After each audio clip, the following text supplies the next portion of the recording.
What is going on, everyone? Today, we got an interesting show, and here's why. Number one, we're going to talk about what happened yesterday with South of Midnight, and I'm going to be honest, I never expected that reaction to that game. I'd like to talk about it openly and honestly with everyone today. Now that I have a live audience to kind of bounce off of, I definitely like to hear everyone's thoughts because it seems like no one was happy. Like literally no one. So it's definitely something important to talk about. In addition to that, today we have a live unboxing of a brand new wireless gaming headset. Why? Well, I'm going to tell you why. There's a very good reason, but I'm very excited to unbox this, hook it up, and get it working today because on my late stream, we're actually doing Black Ops 6, and it'll be very cool to see how this guy works with it. Okay? Plus, we've got a little bit of game news and some other things to talk about. And of course, folks, today, if we hit the goal, it's Little Caesars. I hope we hit the goal because we haven't hit it at all in a couple of streams. We'll talk about that. All right? All this and more on today's episode of the Level 1 Podcast.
Alrighty, everyone. Good morning and welcome to the show. Today is Wednesday, the 9th of April, 2025. I'm DSP. We're in the middle of a full week of streaming and fun. And before we even get to any topics, I feel like I should address ongoing weird tech issues with Kick. And what do I mean by that? What I mean is basically, Kick has been having tons of issues this week, on and off. Number one, I guess Kick updated their app at some point this week. I'm not exactly sure when because I don't use the Kick app very often for anything. But apparently when they did update it, it apparently got like way worse. Like from what people are saying, the Kick app now doesn't load right, the chat freezes, and all these issues.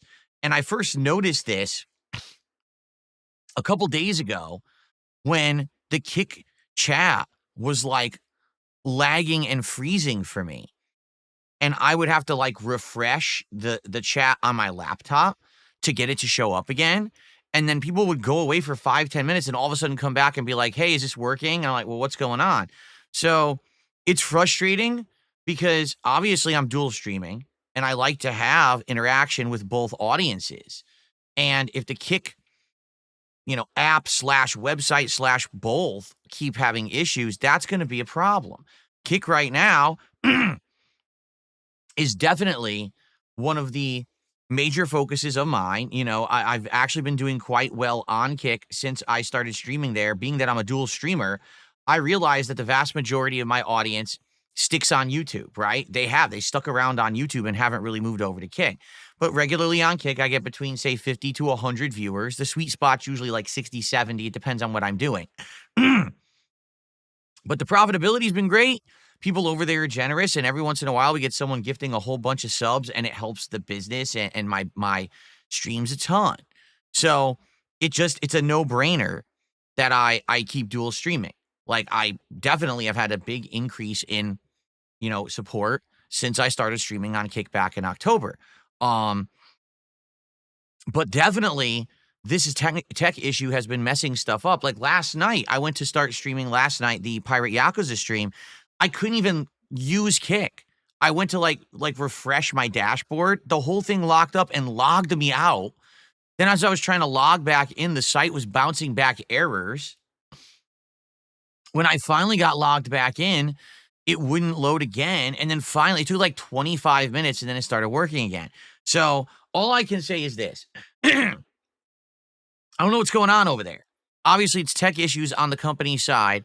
My apologies, all right? I am going to keep trying to dual stream no matter what.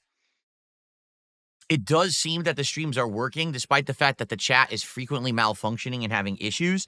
So I'm just going to leave it as is. And my apologies if for some reason you guys can't talk to me or you can't use the chat. Remember that I am also always streaming on YouTube as well on the DSPGaming channel.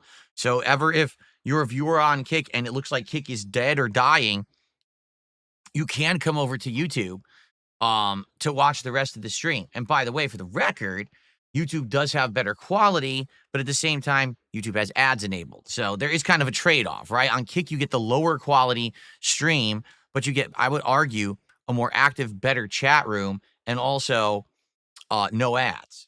So, pick your poison, I guess, as they say, right? So my apologies, and hopefully you guys can still hang out. I've definitely noticed over the last day, attendance on Kick is way down. Like I said, normally we'd have between 50 to 100 viewers, and we haven't even been pulling in 50 the last 2 days, I think because Kick has been having all these technical issues, okay? All right.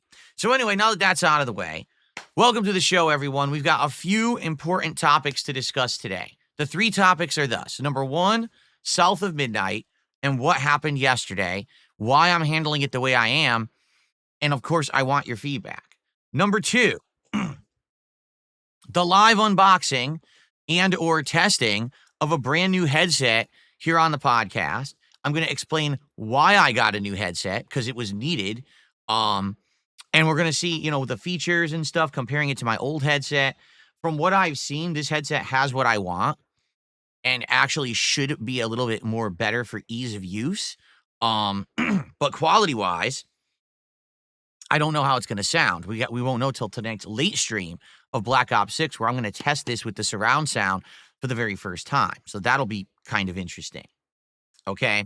And then lastly, we do need to talk about basically support, because since Sunday, my birthday marathon, where the support was absolutely out of control, over the top great, the support has been all over the place. With one stream where I was late, and that's on me, and the stream we didn't hit the goal, but at the same time, I was surprised we got any support because I was late and it was an impromptu stream.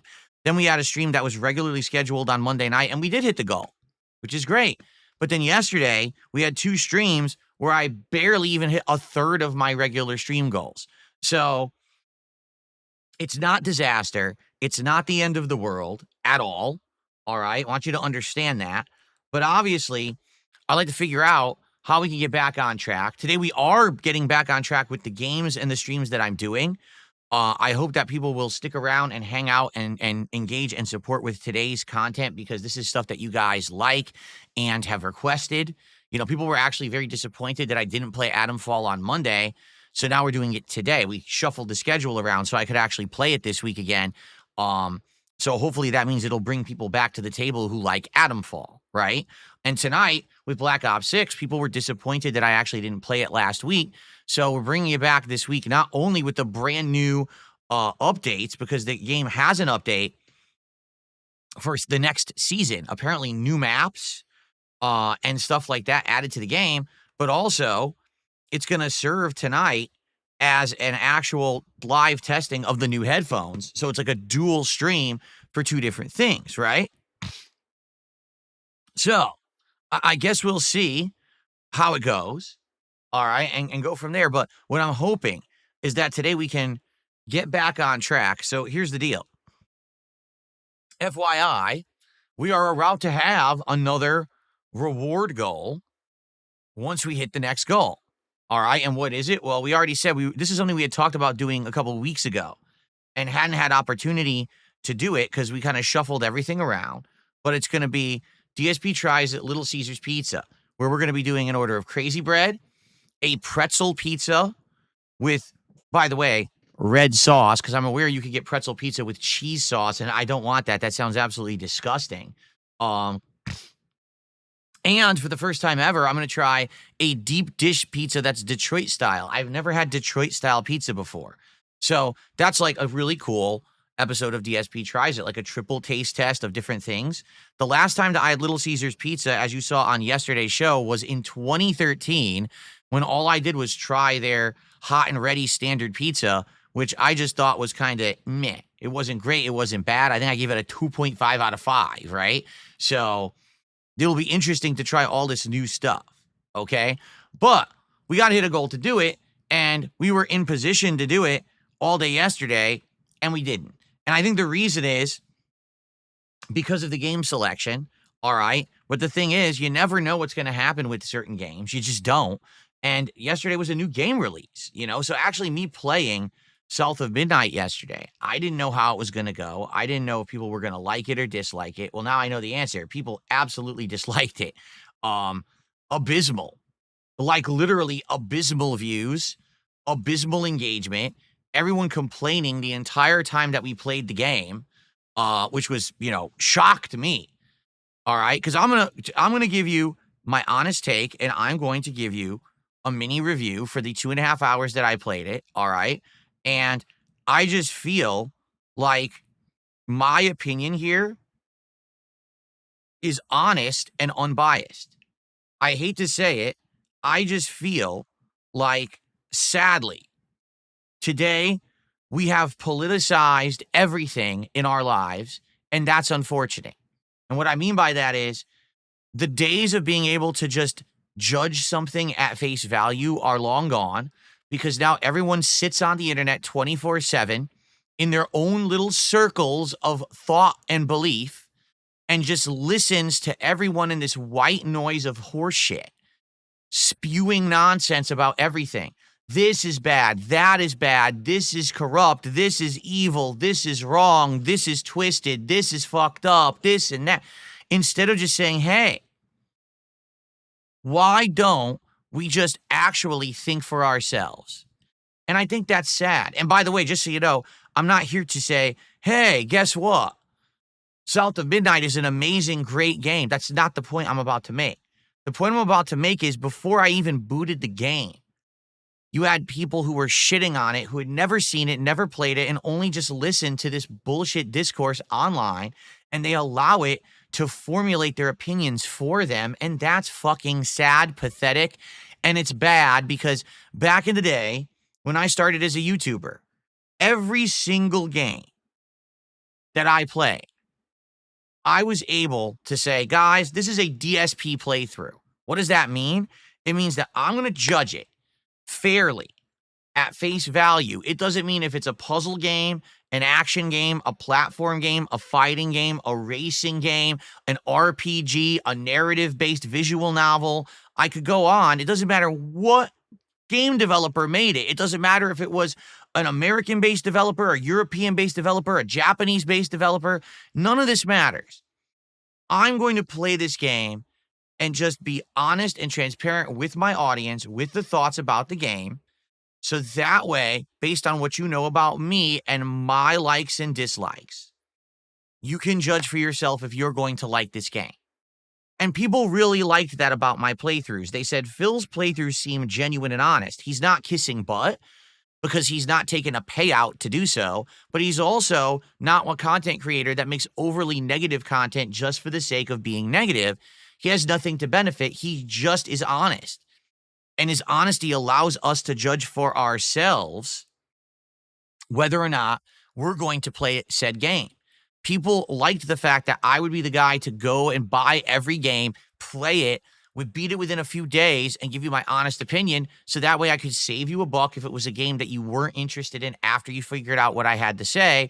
Or maybe it was a hidden gem you didn't know about or you were on the fence about buying, but once you've seen or heard me talk about it, now you know you want to go play it for yourself. Okay? Sadly, I feel like this has completely been lost. All right? In this online cacophony of uproar and politicized bullshit. And I want to talk about that today because I'm upset. I'm legitimately upset. Now, you may disagree with me, and that's okay, but I hope that you'll at least give me my take a chance here. All right?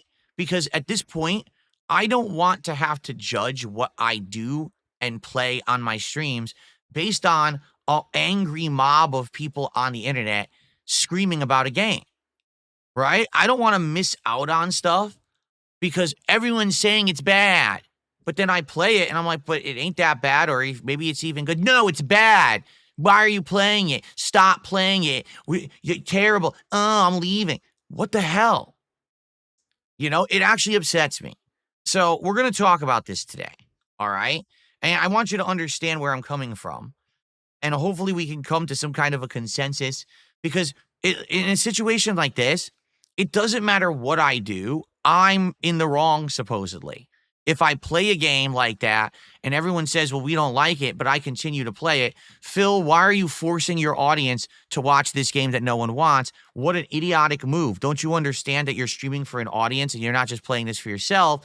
You need to play stuff that entertains us. What kind of a streamer are you, you moron? Stop playing this game. But then if I stop playing the game, I hear, oh, well, you're what a quitter. What, you don't finish any games anymore. You literally just stop playing games in the middle all the time now. So why would I tune in? I'm so disappointed in you. What? You know, so no matter what I do, I'm the one in the wrong. If I play it, I'm wrong. And if I stop playing it, I'm also wrong. That kind of baffles me. Because what you're saying basically is no matter what, I can never win. You know what I mean? I feel like that's unfair. And I think I've had enough of it. No, I mean it too. Like, I think I've just had enough of that very toxic attitude of people on the internet who feel like they're so fucking entitled that everything that someone does is wrong no matter what. It really pisses me off because I'm trying to do the right thing, not only for my viewership, but for my business and for my livelihood. And it's hard to decide what to do when no matter what choice I make, it was still the wrong choice according to everyone on the internet.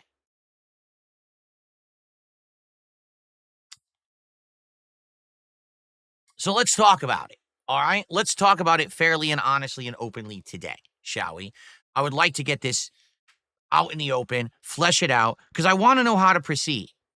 I do. I'm very apprehensive now about trying certain kinds of games because maybe if there's a game that seems like it's politically fueled and everyone wants to be talk about social issues and politics instead of the game, then maybe I should just say fuck the game. I'm not going to even bother with it. But that's sad because I might miss out on good games, you know? Anyway, before we get to all of this, let's do some shout outs. Okay? Let's start with some shout outs today. Let's get some contributions on the leaderboard. Let's get some momentum flowing towards hitting a goal number 10, which means we will do DSP tries at Little Caesars on today's stream. That's the truth. If we hit the goal today on this stream, we're doing DSP tries at Little Caesars on this stream, which I would absolutely love to do. I talked to my wife. She's okay with it today. She's like, yeah, it's fine. So let's hit it. Okay. Here we go. So, first of all, it's your boy, Jesus, a $2.99 super chat, but it's actually Australian, so technically it's around a $2 super chat. Sweet Baby Ink is why Salt of Midnight is hated. Well, we'll talk about that, okay? Literally, we will talk about that, okay?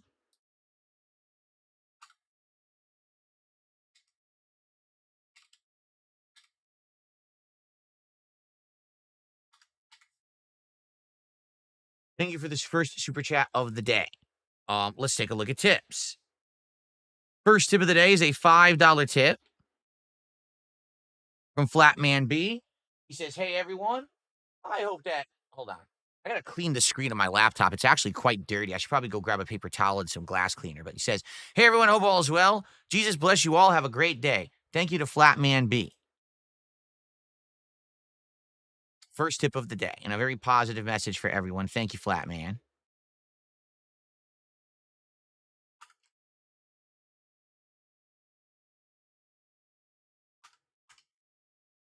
Appreciate that.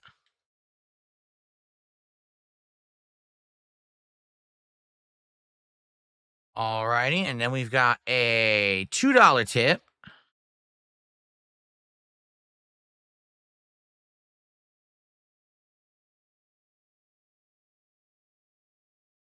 Someone tipped $2 saying it's not fair to judge South of Midnight as woke because later in the game it subverts that message. I mean, I wouldn't know.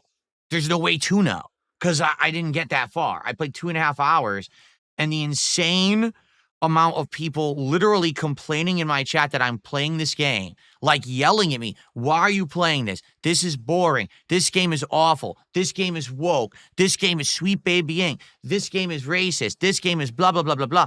I'm playing the game and I'm like, literally none of this is happening in the game. Like, none of it is actually taking place in the game.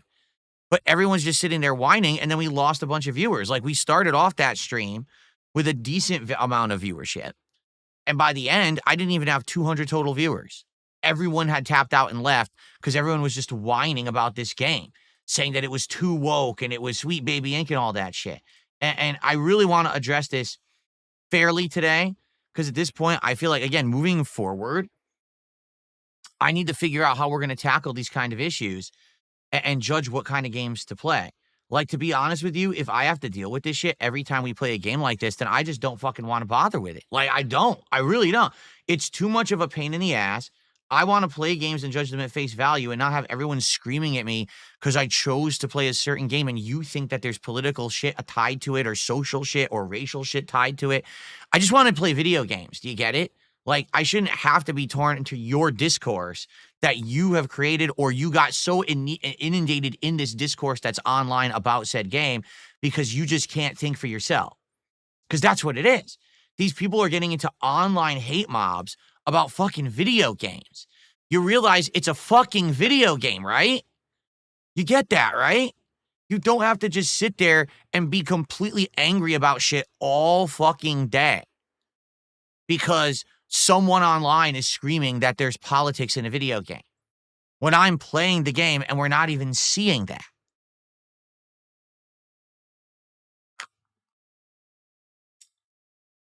Okay.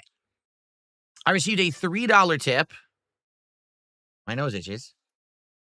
Now that GameCube will be coming to the Nintendo Online service on Switch 2, would you be willing to do some GameCube playthroughs? Yes. I already told you guys many years ago I was willing to do GameCube playthroughs because I have a Model 1 Switch that plays GameCube games. That's how I did my Super Mario Sunshine playthrough many years ago. I'm shocked you didn't know that. But then again, since I played Super Mario Sunshine, I don't think anyone's ever requested I play a GameCube game ever again. That was like the one GameCube game everyone wanted me to play. And once I finished it, that was it. Like, no one cared. Okay. It's your boy Jesus did another super chat and says, any chance for a Commandos 1 remastered playthrough? What is Commandos 1? I'm actually not even sure what that is. If you can explain to me what it is and if it's something that I missed out on and I should play, maybe I would consider it. Right now, we're so inundated with games, we can't do anything new. We've got Atom Fall and Pirate Yakuza in Hawaii I need to finish. We've got ongoing games like Call of Duty that people want to see from time to time, right? We've got Disco Elysium that I'm enjoying, and people are saying is like 40 hours long. In addition to that, we've got this game Blueprints coming out tomorrow that people want me to try that I'm going to try out. I just don't have the freedom to be jumping into 17, 18 new games every day. And people want me to keep playing new games. Like, well, if you understand every new game I play, I can't finish another one. Or I can't play another one a second, third, fourth, fifth time. Right? So there you go. Let's see. It's Simply Eddie did a $5 super chat. I have a proposition. If you play God of War 2, Chains of Olympus, Ghost of Sparta, I'll donate $200, $400, $600. I never played them, right? I don't think I ever played those, correct? I don't think so. Well, wait a minute. Let me think about this. I did play God of War 2, but never for YouTube. I did play some of it offline at one point. Before I was a YouTuber, I think I played it. I'm trying to remember. Or did I? Maybe that's the one I never played. Maybe that is the one I never played. I think it is the one I never played. I think I played the intro and that was it. On one of like we tested it on like the cloud streaming service or whatever at one point. What was it? PS Now. but we never went in and played it after that. So yeah. And I never played. I think Chains of Olympus and Ghost of Sparta are the handheld ones, correct? So no, I never played any of those. Would I ever play them? Maybe if there was a reason to. I wonder if there's like versions on PC that actually like run well, like are really nice graphics and stuff. Um, but as for the playthroughs, at this point, no, I don't think I would consider it. But maybe if people wanted it as a downtime thing at some point, I would. I would say this. I think the next marathon we do, so when we hit 50 goals, right now we're about to hit 10, right? When we hit 50 goals in the next, month or so, I think the next marathon we should do should either be viewers' choice again, because it's time now for us to do another event where you guys pick the games, I try them, and if the games work out, then we do a playthrough of them. Or we should bring back like a retro marathon. But I'm feeling maybe viewers' choice this time. Because maybe one of these games, like maybe a God of War game, would be one of the games that you guys choose for me to play, right? Okay. Only Jax did a $2 super chat for your little wrestling game Pookie. Okay. I'll take your $2 and do 7,000 pulls in WWE Champions. Thank you so much for that. Then we have The Block, who did a $5 super chat. And actually, that would be the biggest super chat of today so far from The Block. So let's get The Block up on the leaderboard.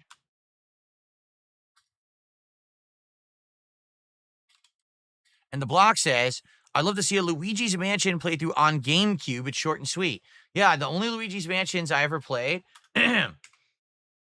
was whatever one was on the 3DS. I played it for a little bit, but I never got too far in it. I actually, early on in my YouTube days, right, when I first started being a popular YouTuber and I started going to conventions and the like, I bought a 3DS and I had Zelda Link Between Worlds and I had the handheld Luigi's Mansion game, okay? And I played each of them just a little bit. Like I went on a trip and on a plane, I played them for a little bit, and that was it. I never went back. I never did playthroughs of them or anything like that. Now years later, Luigi's Mansion was it 3 came out, I think for Switch, and we did a full playthrough of that, and I actually really liked it. So maybe I would like going back and playing like Luigi's Mansion 1 on GameCube or the handheld one, which I think later on, I think they ported that to the Switch too, right? So maybe we would consider playing some of those in the future. Maybe that would be a good playthrough for October, right? Play it in Halloween month. It makes sense. It's kind of themed, right? Well, thank you to The Block for that. Then I got a $2 super chat from Arcade Demon. Will you play 2XKO with It's a Gundam? Well, first off, I'm not playing 2XKO because 2XKO is League of Legends, which I don't care for or like. It's made by the Cannon brothers, who I feel are one of the major reasons why fighting games were kind of like messed up for a long time tournament-wise. Also, don't even get me started on GGPO netcode. So, no, I have absolutely no desire to play that fighting game whatsoever. And now, basically, people are also crapping on the game, basically saying that it's only going to have like 8 characters at launch. It looks like it's an unfinished game. I'm not playing it. The FGC can have their field day with that game. I have no interest in it. Okay. All right. Well, thanks for the early support. Let's keep that rolling. Right now, we have a bunch of super chats and a couple of tips. How about we get our first membership on YouTube and we get our first sub on Kick? Let's get the support spread around and let's get that momentum moving so we can hit the goal on the stream and we could do DSP Tries It at the end of this stream after the Atom Fall gameplay, okay? All right. Before we get to the major topics of today, I have a minor topic that I would like to cover. Let's just cover this very briefly. Do that. Coming up the first week of June, to no one's surprise, is the annual Summer Games Fest or Summer Game Fest digital presentation. It will be on June 6th at 2 p.m. Pacific time. Likely, I will cover it live. It is on a Friday, so I should be here.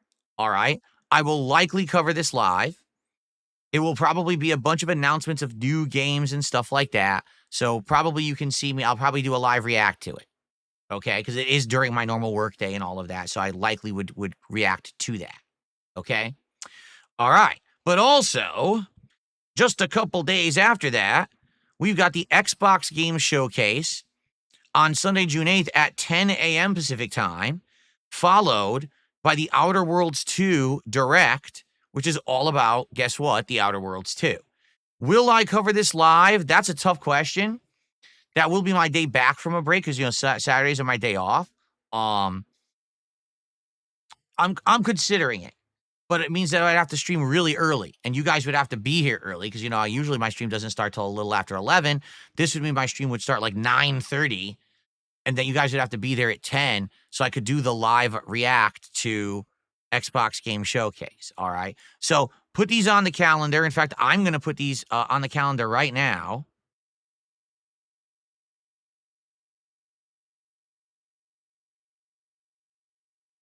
So the day after the Switch 2 launch is Summer Game Fest, 2 p.m. PDT.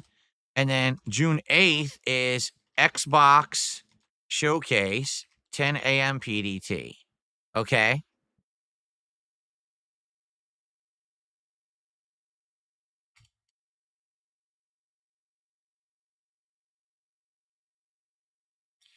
I wonder if I'll actually be able to get the Switch 2. I don't know. At this point, I don't know how it's looking, honestly.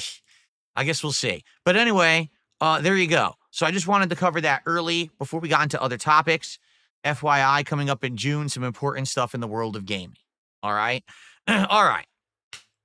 So before we get to the south of midnight discussion, everyone gets all angry and pissy with each other, I would like to do a nice, fun live unboxing, okay?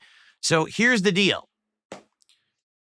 In the last 6 to 8 months, right, I have completely changed my setup. I now use a dedicated mid-range to low-end, high-range gaming PC. I use a dedicated capture streaming PC. I now play certain games on mouse and keyboard. And one of the notable ones that I do is Call of Duty Black Ops 6, and probably moving forward, all competitive FPS-style games, like probably Doom and stuff like that, I'll be playing on mouse and keyboard. All right? In addition to that, I've started using headphones again for various different things. Now, I don't use headphones full-time. I don't feel like you should need to use headphones full-time. If there's a game that needs surround sound and you feel like you're going to benefit more from it, then headphones are warranted, correct? And for me, when I'm doing certain kinds of shows, for example, when I'm doing my Smart Guys wrestling commentary show, and I have a guest on via Discord, it makes sense to use headphones. So that way there's no echo in the room or anything like that. It just makes it easier, okay? Now, for the time being, the last 6 to 8 months, I've been using a pair of wireless headphones from Corsair. These headphones I purchased for my wife in 2018, okay? So they were pretty old headphones that at the time my wife was using for PC gaming. When she moved in with me in 2018, she brought her gaming PC and she was playing Overwatch 1 back then, and she liked Overwatch 1. So we bought her these surround sound wireless gaming headphones, and she used them for about the equivalent of 2 months' time. After that, she basically got completely turned off by Overwatch 1 and stopped playing it entirely, didn't really care about that anymore, and basically turned into a console gamer. And ever since, she's been playing on console, okay? So because of that, these headphones went mostly unused. After those 2 months initially that she used them, they literally just sat around in the box unused. Okay? Fast forward to the past couple of years, you may have noticed that every once in a while, if I'm on a show or a podcast, I've had these headphones on. But for the most part, I don't use headphones. All right? So all of a sudden, back in the fall, right, I started doing appearances on shows, podcasting, and the like, and I needed headphones to do it. And I started using those Corsair headphones. Not regularly, but maybe every once in a while, a couple times a month, stuff like that. Last couple of months since I adopted full-on PC gaming and keyboard and mouse for Call of Duty, I actually have been using the headphones more often, maybe like for a couple streams a week. I put on the headphones to get I think it's called the Windows Spatial Audio is what it's called. So it's surround sound. It's not the best, but it is surround sound. You can hear steps around you and things like that. I've had better, but I've certainly had worse as well. So it's kind of in the middle of the road for me. So You've seen me with these headphones on, okay? However, I decided to get a new set for two major reasons, okay? Reason number one is because I've basically upgraded everything else in my setup. If you think about it, I've upgraded the cameras, the capture quality, the audio quality, the everything around me, the keyboards, the mice, everything here has been fully upgraded. But the one thing I didn't actually upgrade was the headphones because I wasn't consistently using them. And I said, if everything else is new, I might as well start fresh with the headphones as well. But you might have noticed I didn't right away. Like back in December, I was upgrading everything, but I didn't upgrade the headphones. And you might say, I wonder why Phil didn't. Well, because at that point, I wasn't using them that much. Every once in a while, I was like, why upgrade something that you're barely using? But now I've started to use them a lot more, particularly for Call of Duty. Likely, I'll also use them for Doom and a few other games as well. So that's why I said, hey, if I'm using them more often, maybe I should upgrade them. But the other major reason that I wanted to upgrade them is because they're wearing out, which is hilarious because I don't use them that often. But on the side of these Corsair headphones is this fake leather. And let me just tell you, I hate the whole fake leather thing that they use in all these kind of accessories, but it's prominent. Almost every gaming accessory, any headphone or something with a cushion has the plastic leather, right? That stuff is not made to last at all. And if you just consistently use anything that has it, it wears out really fast. So I want you to think about this. This is a pair of headphones I had since 2018. My wife only used them for about 2 months and completely stopped using them. They were in storage in a box, not being used for the longest time. All right. I take them out. I start using them back in the fall, and I only use them maybe a couple times a month for podcasting and the like. Okay. All of a sudden, I start actually using these things regularly. And within 2 months of me using them, because I started using them around mid-January, right? Middle of March, all of the plastic leather has cracked and is coming off, and it's getting everywhere. Like every time I use it, it's on my clothes, it's on the floor, it's all over my setup. I'm like, you've got to be kidding me. These things are not made to last. They do this on purpose. They're using inferior materials and they're manufacturing them at a low quality rate so that after you use them for a few months of regular use, they fall apart, and then they expect you to just buy a new one because the ear cups on those Corsair headphones are not replaceable. They don't pop on and off or anything. I've had headphones in the past, gaming headphones, that had replaceable ear cups, in which case, sure, if it wears out in 6 to 8 months, I'll just buy a new set. But those are not. So it's bullshit. This synthetic leather plastic nonsense. You would think that they would be doing better. It's 2025. No, everything's still crap.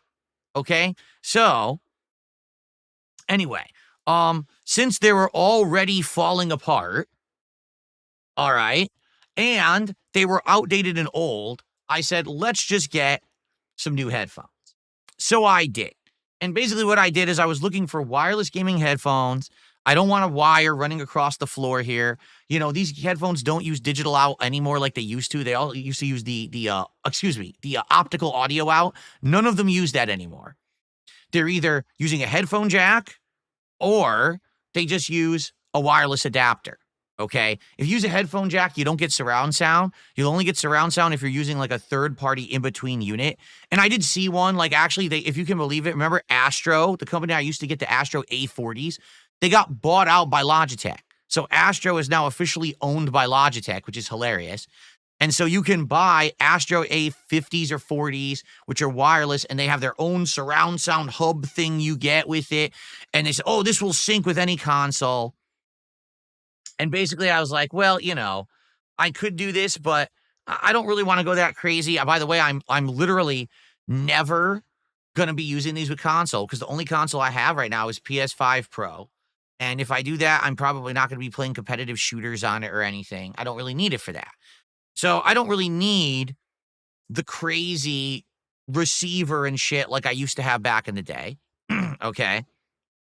I said, I'll just go for whatever is like easy to use with a wireless dongle. That's what I was using with the Corsair anyway. It was just a wireless adapter, and you just use the Windows Spatial Audio. So whatever will work with that. So I went and I found it, and this is it. Ladies and gentlemen, this is the Logitech Pro X2 light speed gaming headset. And as you can see, I opted to get the black color. And you might say, well, I wonder why did he get the black, not another color? Didn't they have others? Well, they only have one other color, which is pure white. And to be honest, the pure white looks amazing. But when I say pure white, I mean the entire headset, every piece of it is white, including the ear cups. And when I took one look at that, I was like, why ear cups that are going to be touching my ears and my hair every day?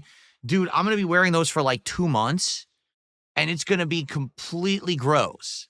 You know, all your natural oils from your skin and hair are going to absorb into those white ear cups, and those things are just going to look disgusting. So I opted, let's go with black, okay? Now, a few features of this that I already like better than the Corsairs. The microphone is optional. You don't need to have the microphone attached, which I don't need. I never need a microphone. My microphone is right here.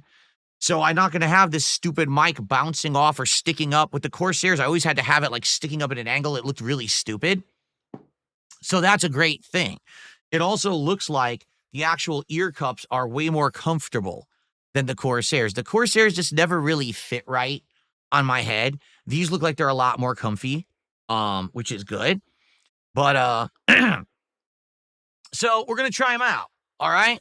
I don't know exactly all the features yet, but we're going to try them today with Call of Duty.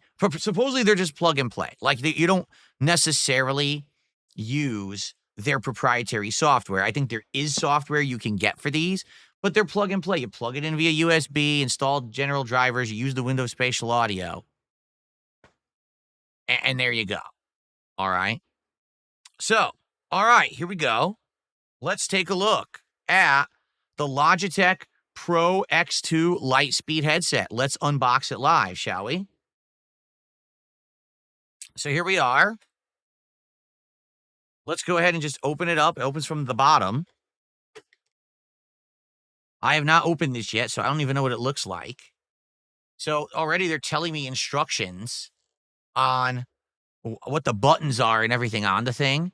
I'm taking a look at it. It says, so there's a power on. There's a Bluetooth enabled. But I don't want to use Bluetooth. Yeah, I'm not going to use Bluetooth. I'm going to use the dedicated wireless adapter that's in this. That's what I want to use. I don't want to use Bluetooth. Okay. So let's take a look.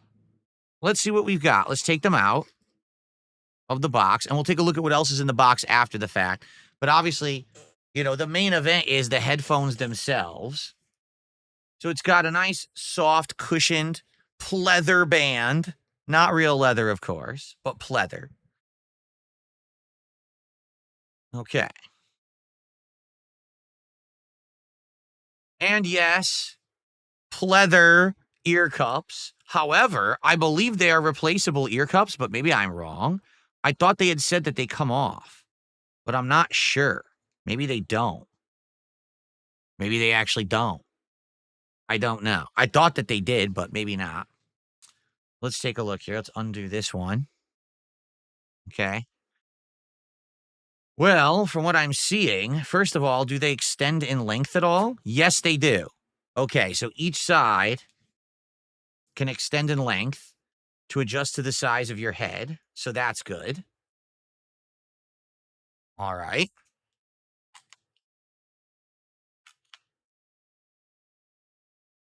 They are replaceable. The block says they are replaceable. Really? He says there's actually a second set in the box with these. Oh, really? That's cool. Are they cloth instead of pleather? Because I think I'd rather have cloth instead of these, because I know from history, these are probably going to fall apart, you know?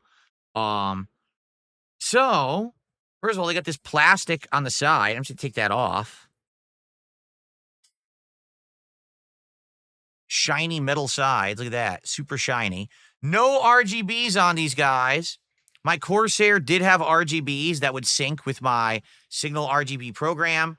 These headphones do not have RGBs, which is very disappointing, right? Incredibly disappointing. No, I don't care. I can't see the RGBs on the headphones because they're on my head. So why did I ever care that there were RGBs? I never did, you know? I think it's kind of silly. Okay, here we go. Take that plastic off. All right. So what I'm seeing down here is a ridiculous amount of buttons on this ear cup. See? And I think one is just the power button. Okay, and there I was gonna say, I hope that there is an on headphone volume adjuster. There is. Because that's important to be able to do it just from the headphones, to not have to use software. So there you go. That's your online. There's your power switch. There's your online volume or on headphone volume adapter. I believe there's a microphone. Okay, but I'm not going to use the mic. There's the port for the mic. I'm just never going to plug it in, but I guess assuming this is the mute and unmute mic. USB-C connector right there to charge them. And I believe that's a Bluetooth button. Okay. And so I'm assuming one of these is probably for the headphone jack and one is for the microphone. Okay. So just for the record, let me try them on. Let me see how they feel. See how comfy they are. I probably have to adjust the length of them. Okay. Oh, yeah. They're not even close to being long enough. So let's do a couple notches here on each side.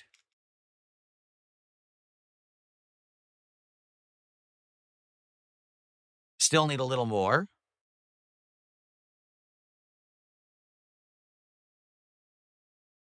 Pretty comfy, I would say. And I would say, actually, the noise cancellation is pretty good in these ear cups. It does feel like the noise cancellation is pretty strong. I don't hear like right now the landscapers are outside and I put them on and I can't really hear them that much. I hear them just a little bit. And also, I would say the band here is much better. The band on the Corsair kind of was at the front of my head, and this band is kind of middle of my head. So it feels like they feel more secure than the Corsairs did, and they feel lighter than the Corsairs did. Yeah. And because they're all black colored, that means I'm not going to get them all dyed looking disgusting or anything with the natural oils from my skin. Okay. Well, there we go. And I'm going to have to even it out because I probably stretched out one side longer than this side was longer than this one. So I'll probably have to like adjust it to make it even or whatever. But in general, pretty comfy. I would say that's pretty comfy on my ears. Okay. Now, I think I think it is removable. And the reason I say that is because I see this like notch here. And I think, see, I don't want to break them, but I feel like you can take the cups off of these, but I'm not sure how. Like usually when the cups are removable, there's a spot that you're supposed to like wedge something in and pull from, but I don't really see that on here. Let's see what else is in the box, shall we? Let's take a look at the rest of the box and see what else is in there. And we'll put these aside. Okay. So, down here there's something. Here's a box of accessories. Let's see what's in the box of accessories.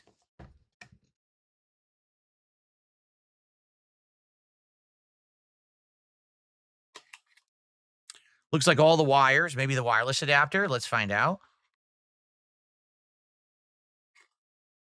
Just a bunch of wires. So here's your headphone cable, standard 3mm jack cable. I'm not going to be using that. And then here is your USB-C charger cable, which I will be using to charge these right after this. So there we go.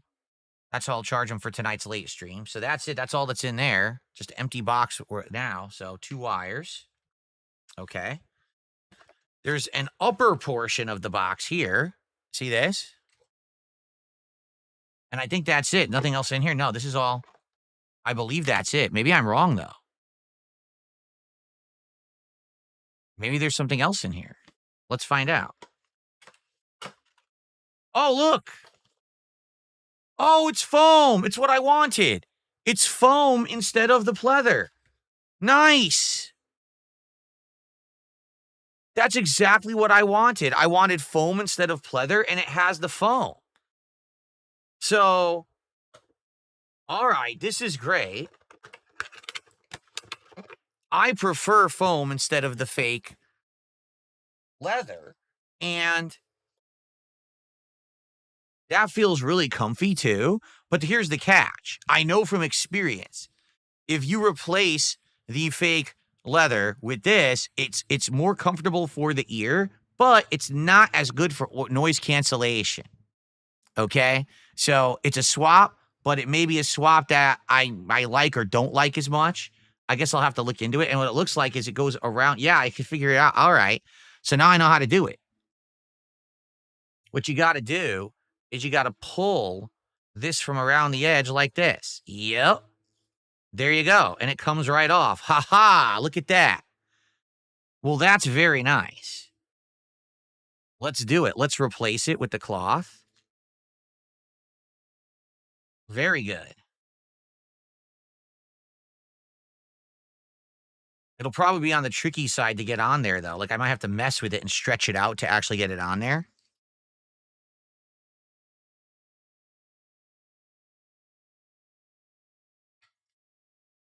But at least it has the option. I like that it has the option.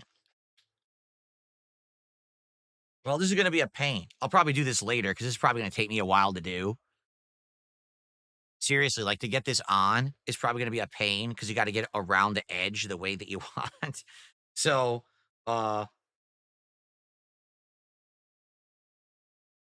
yeah, actually, I can't even get it in the groove. Oh, there we go. It looks like what you need to do is just get one piece into the groove, and then once it starts to go in, it's easier to get the rest of it to start to go in as you push around the ear cup. There we go. Yeah, it's going in now.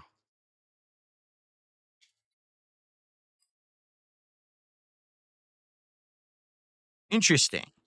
I used to have ones that were like Turtle Beach ages ago, and those were magnetic. It was actually magnets that would snap them on and off of the earphone like cup, and I liked them, but even those, like, they wore out over time.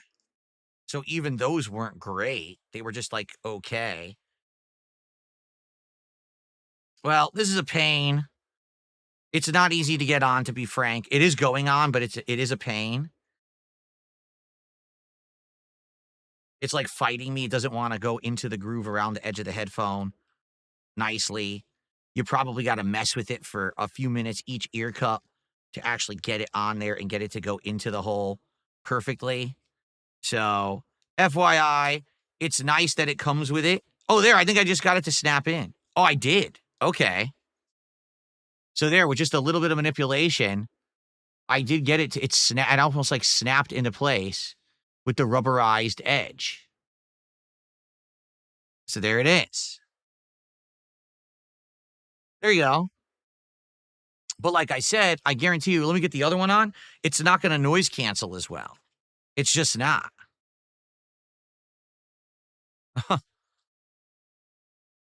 It's your boy Jesus. Is unfortunately these kind of these only earphones / ear cups last like a year. And yeah, I know.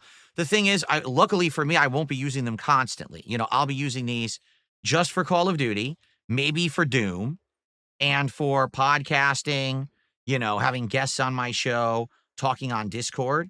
Like, that's what I'm going to use these for.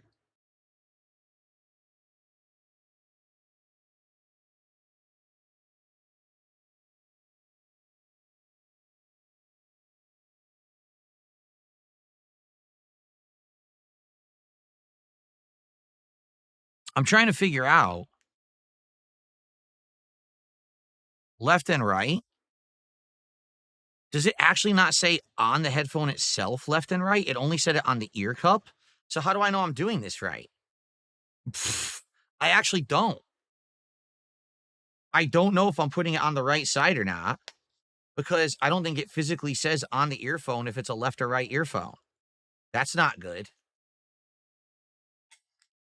The good news is actually I got this one on even easier.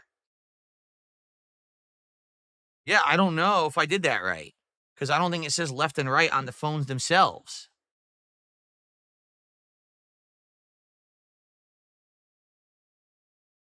It doesn't, does it? Holy shit. Did they actually have that be an oversight? Are they serious? Uh,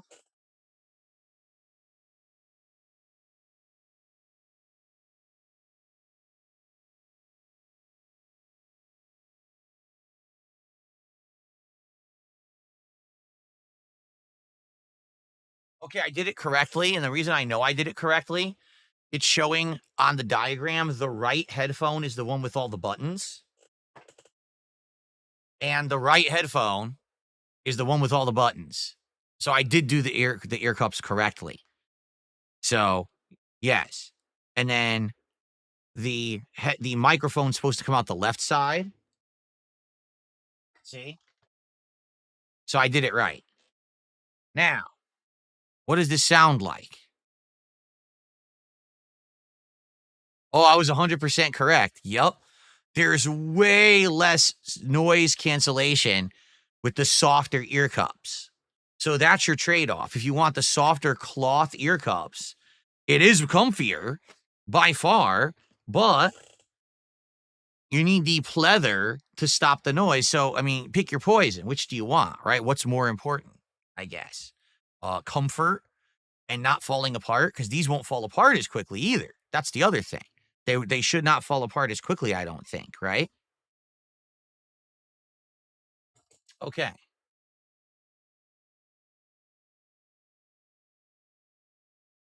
Actually, I have no idea what's right and wrong. I have no idea what side is what. If you're judging from the box, it looks like that the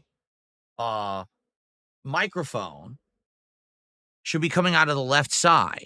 And if that's the case, I did it correctly because it looks like that's the microphone jack right there. But that's only if this picture on the box is even correct. Well, let's see what's in here. We have another accessories thing here. See? Oh, whoa, the wireless adapter went flying. The wireless adapter itself just went flying out of the cardboard. I think it was stuck here. And it flew off. So there it is. That's what I'm going to use to plug it in, have it get received. Now, what's in this bag here? There's like a box or bag in the back.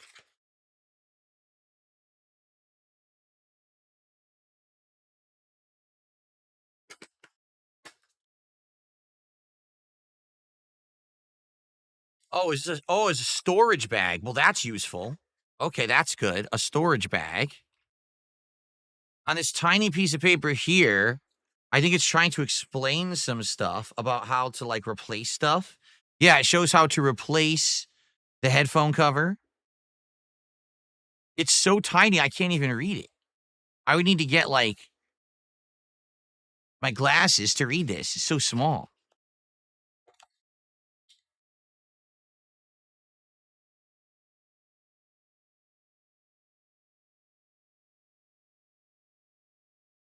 Oh my God, they're actually showing you can actually remove the individual speaker from the ear cup. And it shows there's a wire you can detach to do that.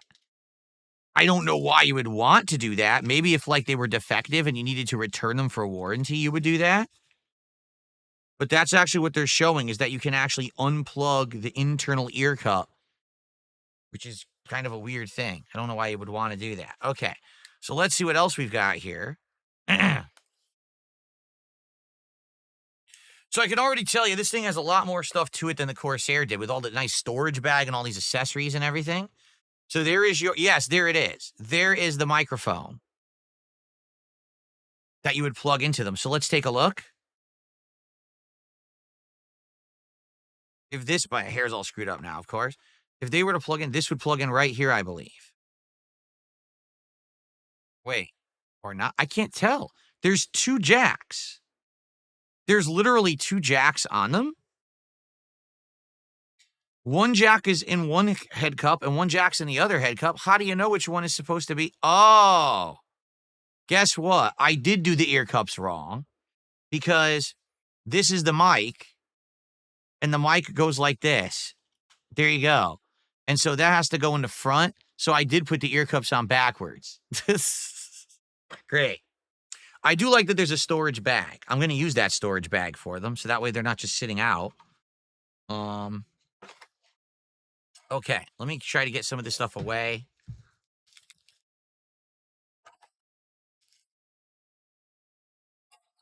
No, the mic only goes on the one side. The other jack must be for the 3.1 millimeter headphone cord.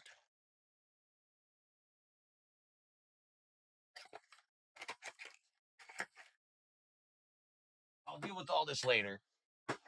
All that crap. But yeah, I definitely put the cups on the wrong side. So I just need to reverse those. Not that it matters or anything. This is left and right, but I guess for technical reasons, I should put it on the right one. I'm debating, honestly, if I want to use the foam, the cloth, or the actual noise cancellation. I don't know.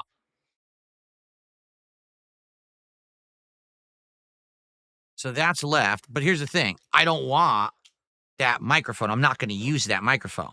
So it's just going to be like this. All right. Well, now I know how to get them on and off. Okay. So overall, the build quality seems pretty good. Okay. They're comfy. They're lighter than the Corsairs were. The microphone is removable, and that's a huge plus because I don't use the mic on them. So that allows me to remove the mic and get it out of the way. With the Corsairs, the mic was always in the way and looked stupid. I'd like aim it up or whatever, and it just looked really dumb having this mic like flopping on the side of my headphones, and it was always kind of intrusive. So overall, I like the design. How will they sound? That I don't know. What I need to do right now is charge them.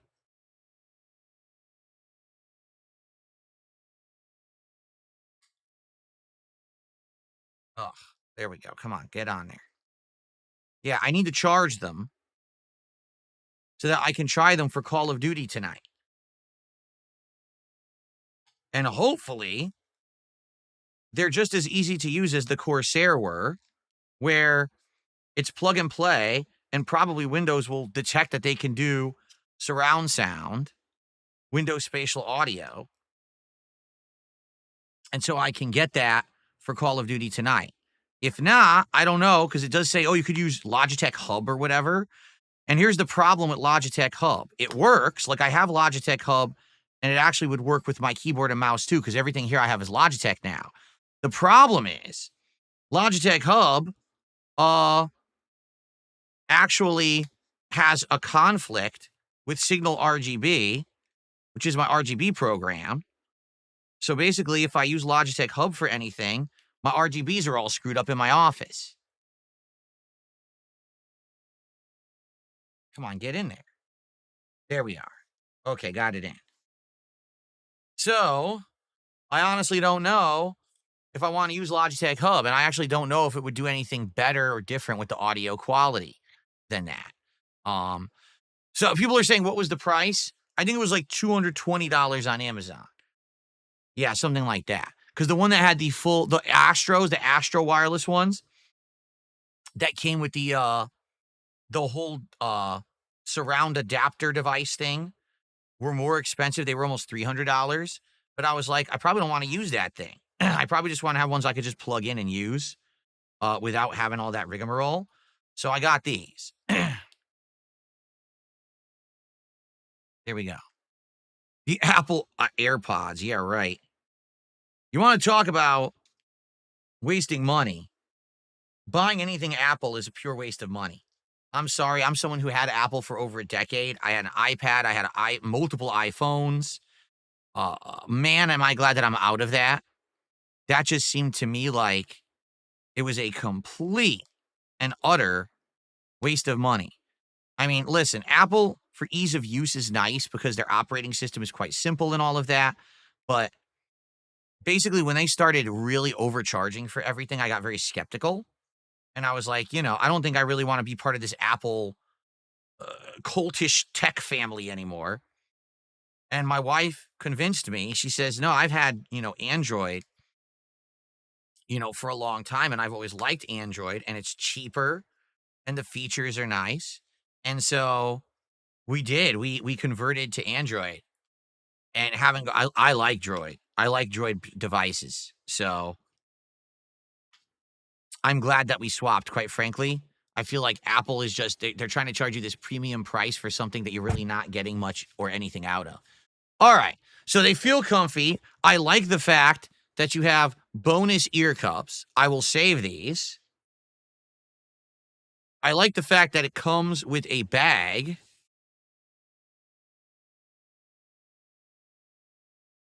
There you go.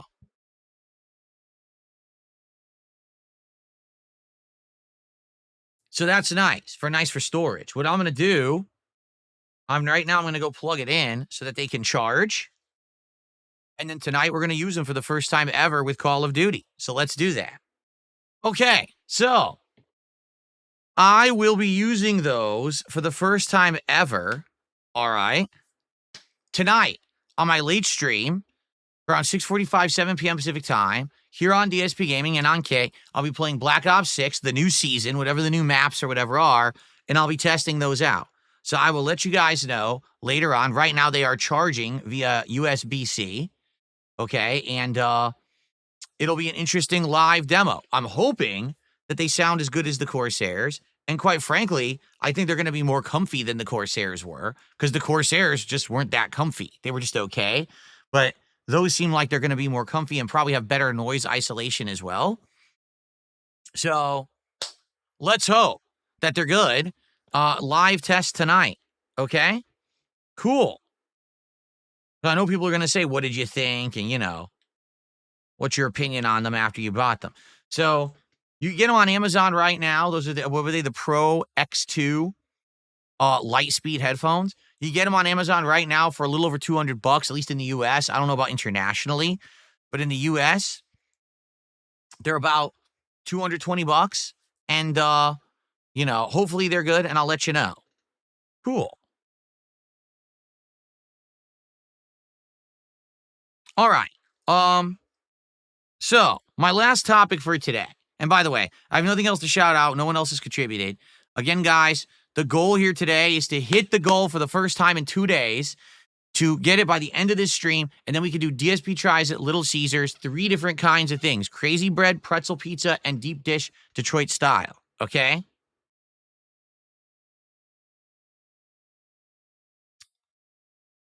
Okay?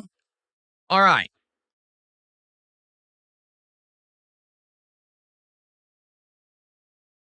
If you don't care about the headphone jack, you can get the Pro X as the block.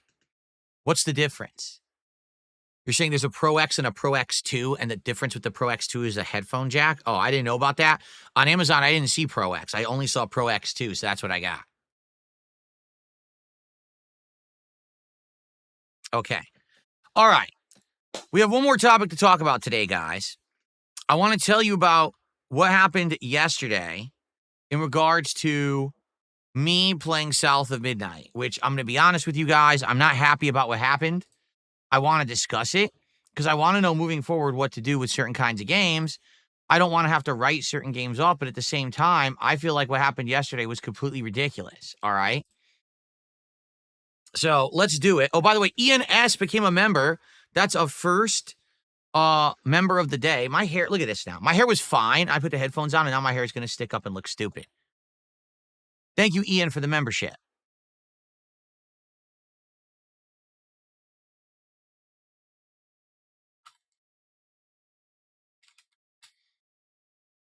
I appreciate that.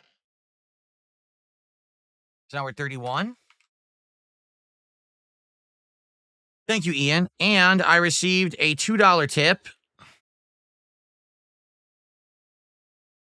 you remember what I was doing on the day of 9/11? Yes, it was a day off from school and work. I was actually going to go out and spend it with my mom, have a nice day out with my mom where we're going to go like shopping and eat and maybe see a movie. Um, but sadly, because of 9/11 going on, all the chaos in the United States, everything was closing. We still went to the mall to see my former boss. We actually went to the salad health food store that I used to work at, and we talked with him for like an hour about all the craziness going on. And then basically all the businesses shut down and everything in the area. So we kind of just went home and watched the news all day. Yeah. Okay. Wow. Ian just gifted 5 memberships to the community. Thank you so much, Ian, for 5 gifted memberships. I appreciate that. So that's the equivalent of $15 of support. So we're currently up to $48 of support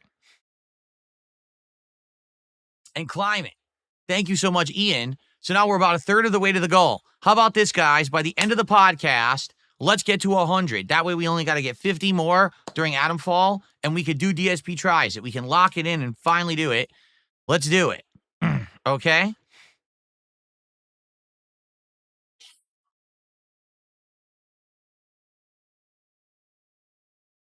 Cool.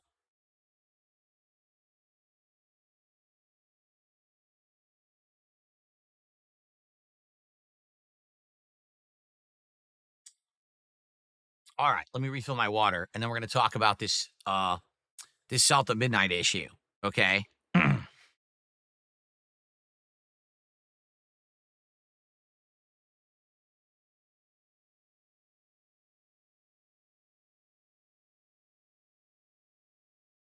we go.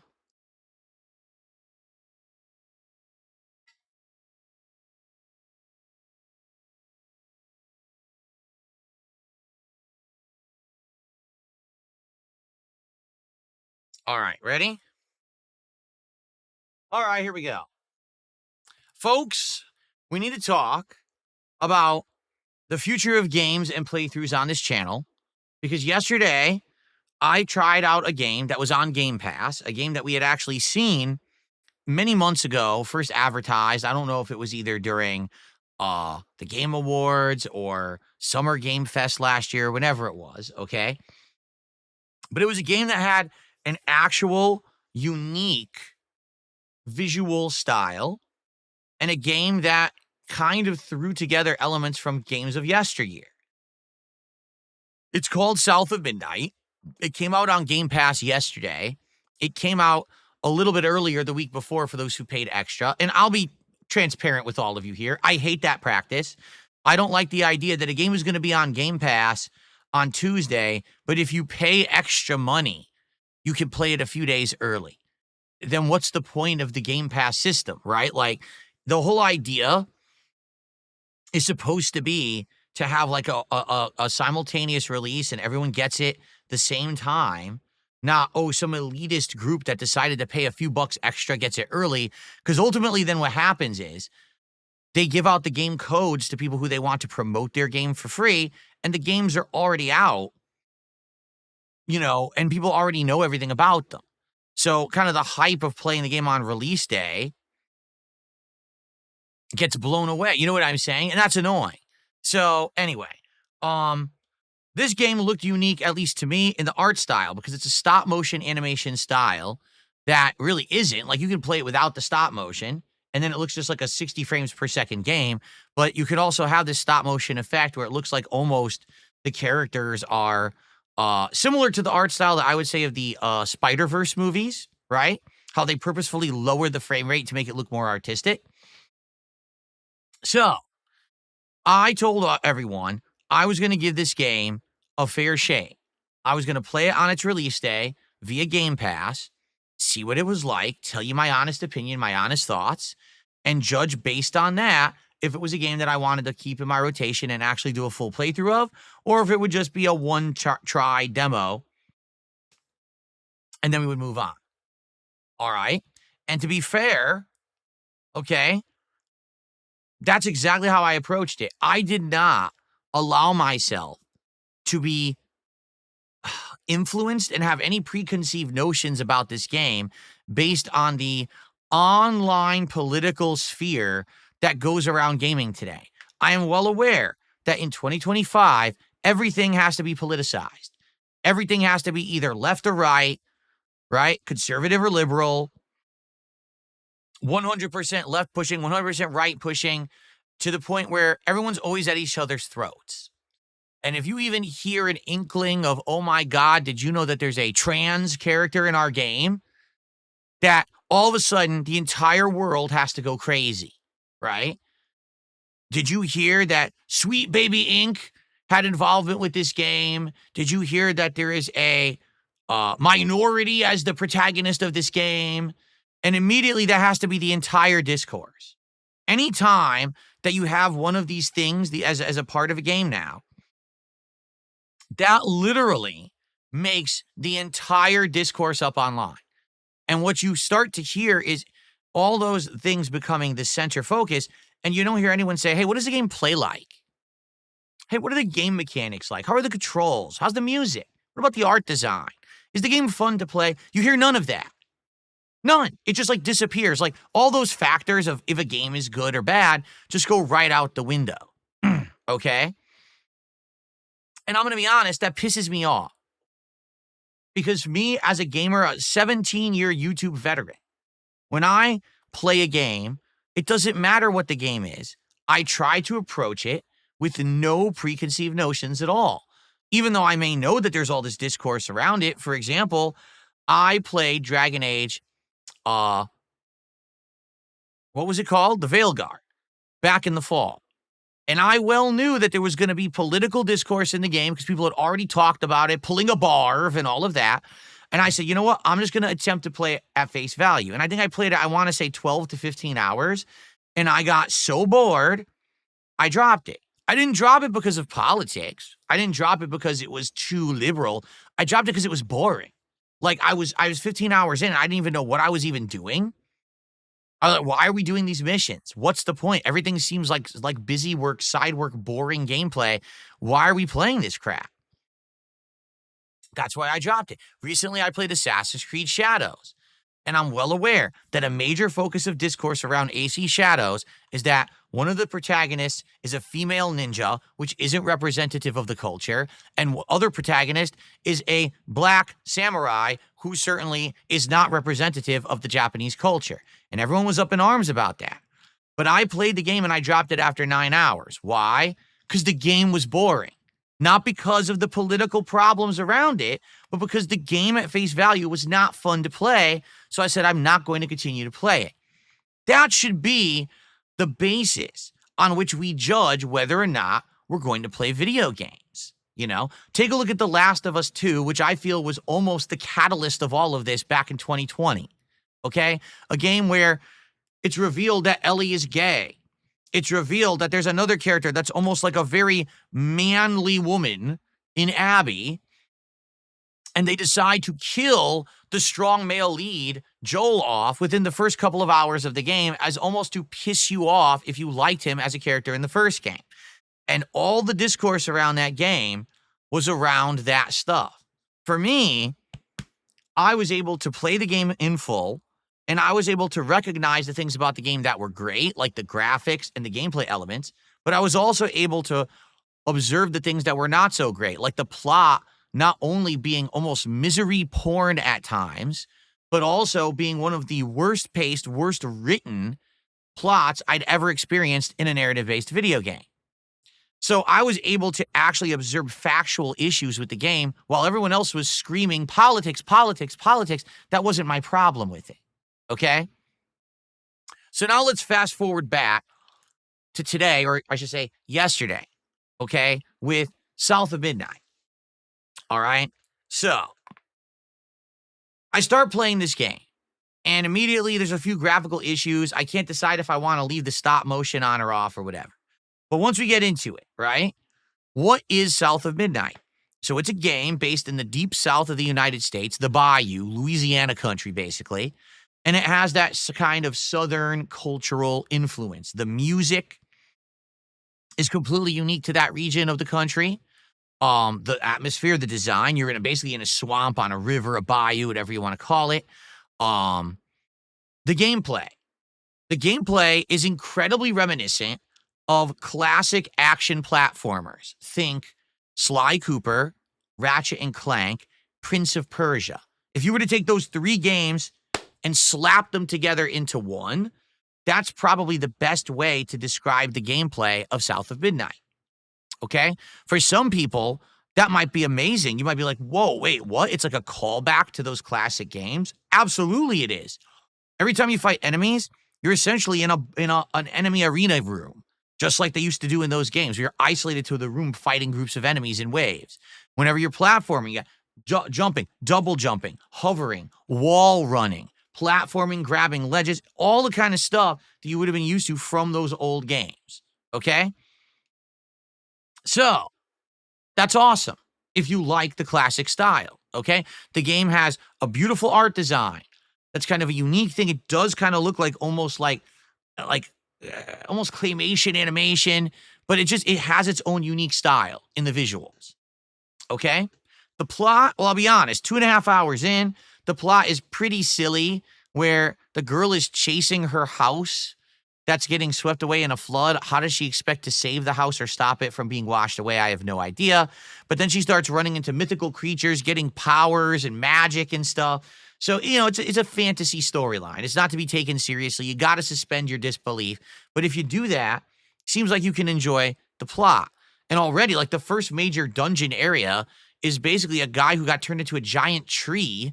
And you got to figure out what exactly happened and then free him from being like petrified as a tree. So that's just a general idea of what the game is like early on. Now, admittedly, the protagonist is a little bit teen angsty and a little bit annoying, but I feel like that's the plot of the game, is that over the course of the game, she realizes, why people are how they are, why her mom is how she is, and she starts to understand things better because she matures as a person rather than just being an immature teen. And probably by the end of the game, I bet her attitude changes, and I think it's supposed to be like a story of personal growth along with this fantasy plot line, okay? So, do I have criticisms of the game? Absolutely, I do. I actually feel that the platforming is too easy. Give you an example here. The game literally has wall running like Prince of Persia, but the wall running is infinite. As soon as you touch a wall, you can literally run an infinite amount of time on the wall and never lose momentum or height. While in Prince of Persia, there used to be momentum and height elements, and you had to time jumps. You don't have to do that in this game. You actually just infinitely wall run, which I think is kind of silly and too easy. The double jumping and the floating and all of that, essentially is very simple as well. And there's not much punishment for missing a jump. You'll lose a tiny bit of health, but then just get warped back to shore. But then abnormally not adjusted to that is the combat. In the combat of the game, okay, it's very simplistic. You have a basic combo. You have a push ability, a pull ability, and kind of a stun ability. And later on, you get more like a ground slam and stuff like that. Every single enemy seems to have super armor. So whenever you're trying to do a combo, you can never complete a combo because the enemies just attack right through it, meaning it's very unsatisfying. You want to complete that combo you're doing, and you never can. You always have to dodge, interrupt what you're doing so you don't take a hit. That's another criticism I have of the game, of the combat. There's no block. It's just dodging. And I don't like pure dodging gameplay. I like being able to block or parry, and this game doesn't have that, at least early on. And then lastly, all the enemies hit you for an incredible amount of health. If an enemy hits you, you lose like a third or more of your health bar.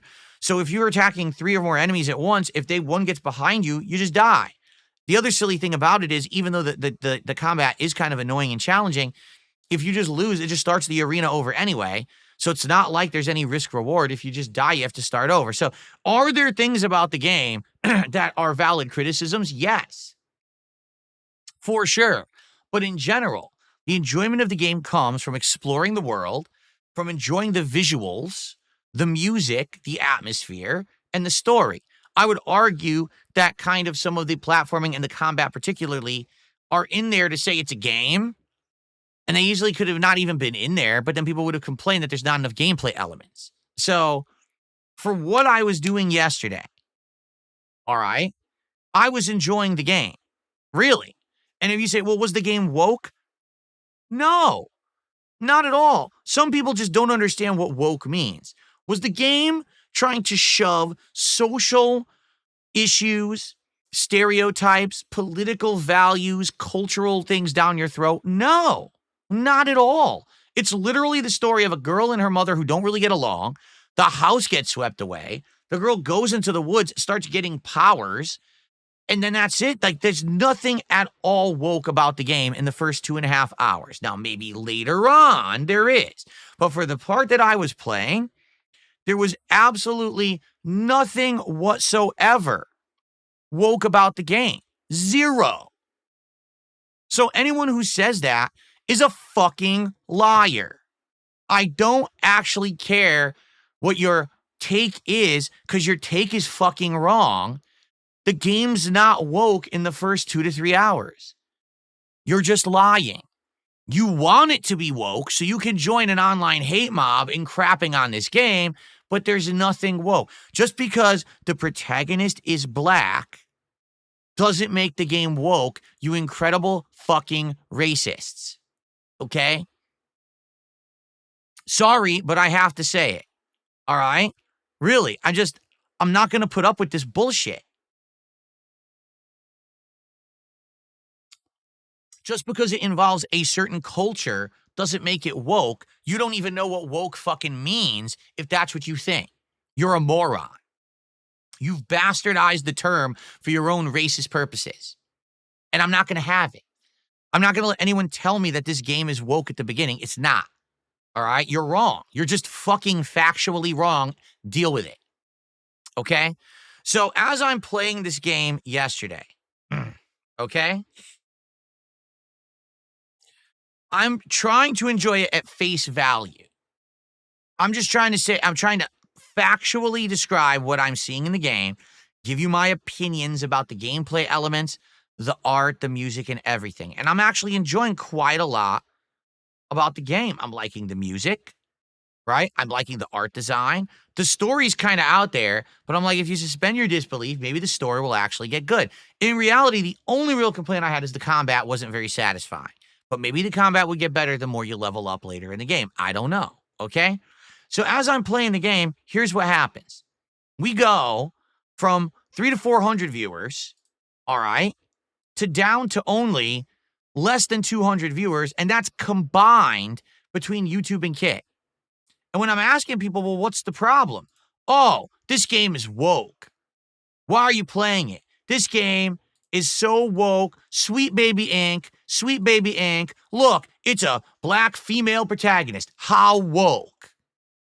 And I'm seeing these incredibly unintelligent people in my chat say this dumb shit. And I'm just thinking, what has happened to human intelligence? Really?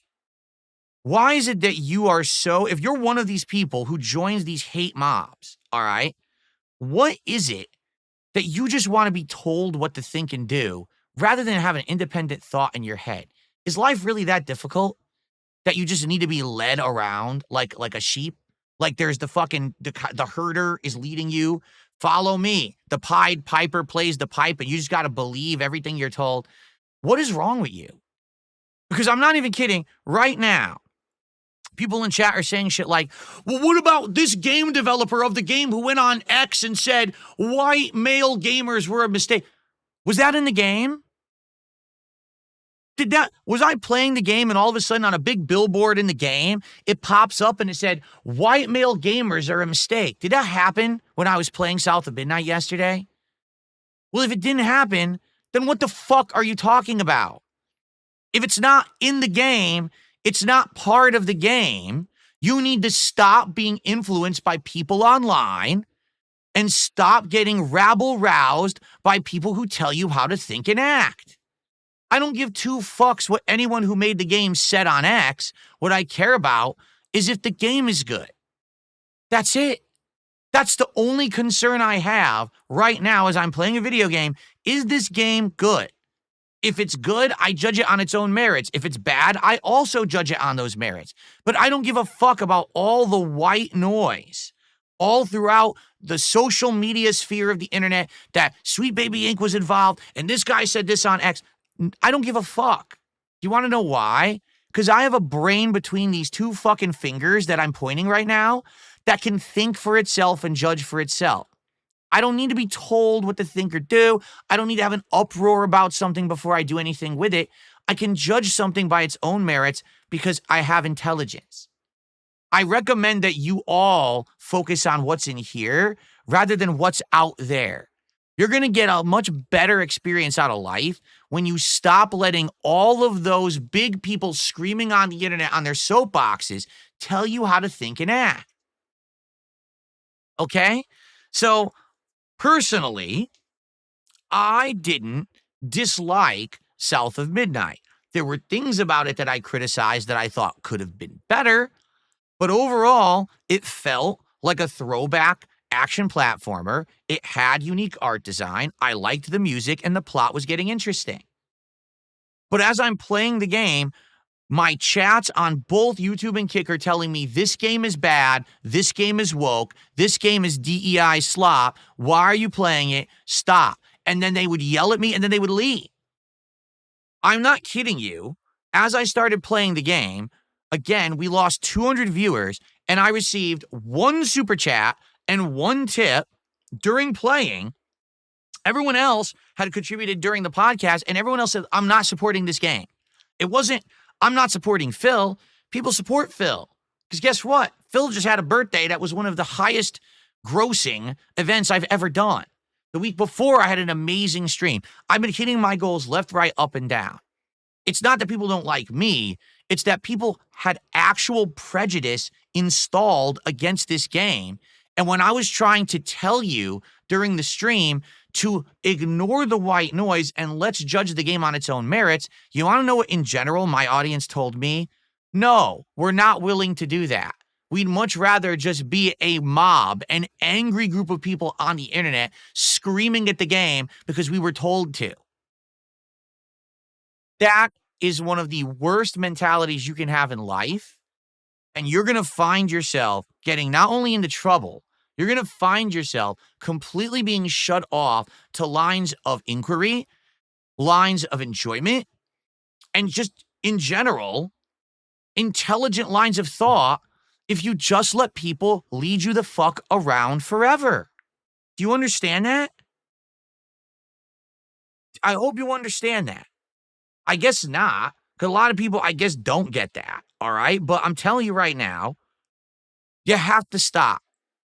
If we were playing this game, and within the first few minutes, already it's over the top, oh, all the white people in town are bad, and all the black people are good, and it's one of these racial diatribes about how the white man is awful to black people in America, and it's a big racist thing, I would have called it out. Didn't you see how I called out the Life is Strange 2, which literally that was the problem with the game, is that the game was so lopsidedly bad toward that stuff that it was just over the top crazy shit. And it's like, what the fuck is going on? Like, why on earth are we saying this about our country, that everyone in America is like racist and shit? Like, that drove me nuts in that game. This game literally, that's not it at all. You know what I'm saying? It's nothing to do with that.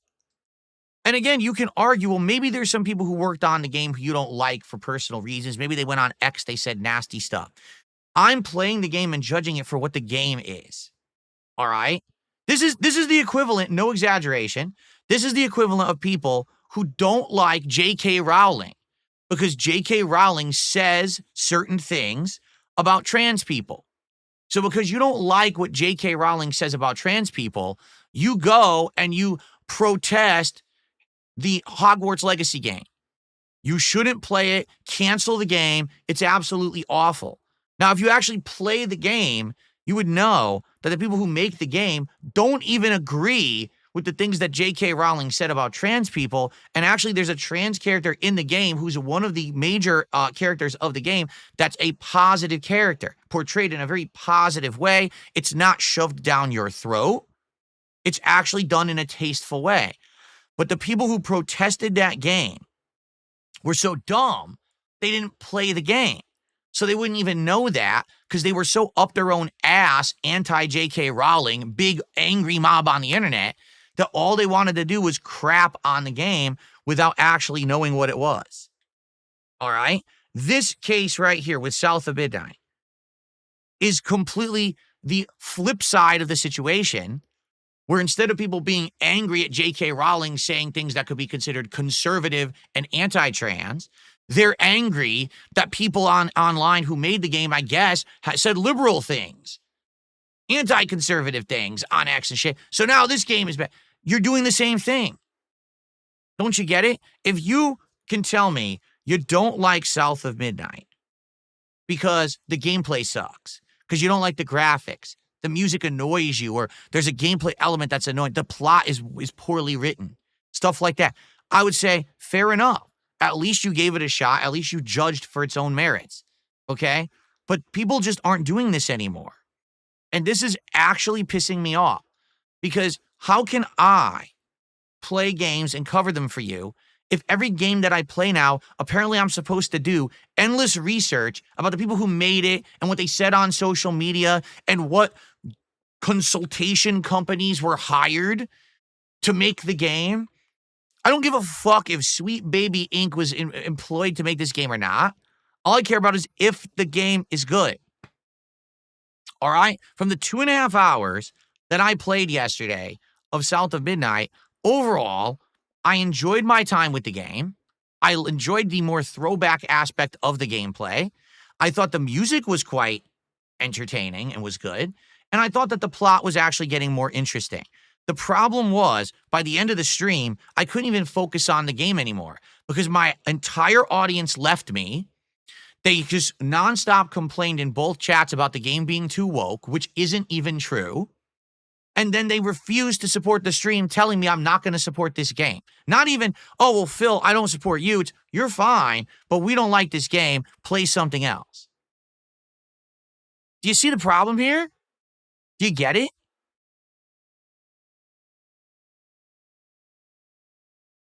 So here's the deal. I have to do something that makes sense for me and my audience and my business. All right? I'm going to do an analogy, and everyone's going to laugh because I always do food analogies, but they work. Okay? Let's say I opened a sandwich shop. And typically I did Philly cheesesteaks and chicken bacon ranch sandwiches. Those are the two that were like big, that always got people to come in and buy the sandwiches. They were the best sellers. And let's say I said, you know what? I'm going to try a new sandwich. It's going to be a Southern shrimp po' boy sandwich. I've never really done stuff like this before, but we're going to test it out. All right? So we start selling the Southern po' boy sandwich. Now, particularly, that sandwich isn't poorly made. It's not bad ingredients or anything like that. It's just, for whatever reason, the customer base doesn't want the po' boy sandwich. They prefer the Philly cheesesteak and the chicken bacon ranch, which continue to sell well. But the po' boy just doesn't get over with the audience at all. They don't like it. All right? Should I keep making the po' boy sandwich anyway? Should I just say, you know, even though it's not making any money and everyone's complaining they don't want it, all they want is the Philly cheesesteak and the chicken, should I continue to put time and money invested into this chicken or this shrimp po' boy that no one's buying? Or should I say, all right, I tried it. It didn't work. It's not for my customer base. It is what it is. Move on. That's the mentality that in the last 6 to 8 months, I've now tried to adopt. All right? And I hope that you understand where I'm coming from. Because people now are giving me shit, saying, how dare you drop so-and-so game? Whether it's you didn't play Metaphor, you dropped Final Fantasy VII Rebirth, you dropped Stalker 2, you're not even going to give South of Midnight more than one stream, this and this and this, all right? In business, okay, why on earth would you continue to do something that's not working? Why wouldn't you say, listen, okay, I tried something. It was worth a shot. Sometimes when you try new things, they work. Sometimes they don't. If they don't work, then you acknowledge that and you move on to doing things that do work, or you try something else different. Correct?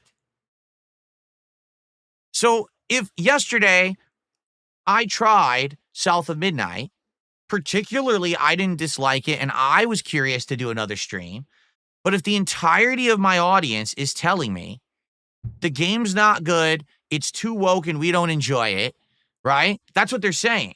Even if it's not even factually true, right? Let's say that. Let's say factually the game actually isn't bad, but people just saying they don't like it. It doesn't even really matter, does it?